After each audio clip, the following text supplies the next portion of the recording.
kim aydiyemiger dünya gerek geldi.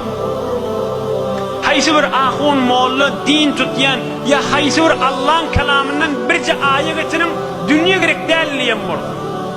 Dünya gerek gel o teşekkürleri yerden eştirmeliş cemaata. Dünya olmayacak orada.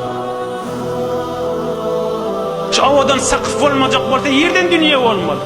Näme dip avadan kepler Allah'ın muhabbetinden öğrenimde alqa almalı.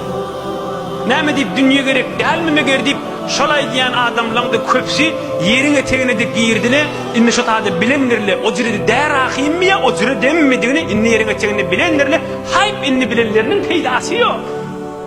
Hem medattan ele yaklar kesilip de hiç o ciride der ahim deyip eline kakıp duran zenanasının da inni zerre peydası yoktuğunu eline kakıp doğusu var hem sayesi hem karı var o ciride der ahim dünyada gerek ahim deyip onu haramın üstüne eltip onu Hudayın namazından, zekatından alıp kalıp, bizirek ovadan Resulullah'ın gurrunlarından alıp kalıp, Kur'an-ı Kerim'in tefsirinden alıp kalıp, o ciride derahim diyenin bir yere gitti meselen yerine çevine.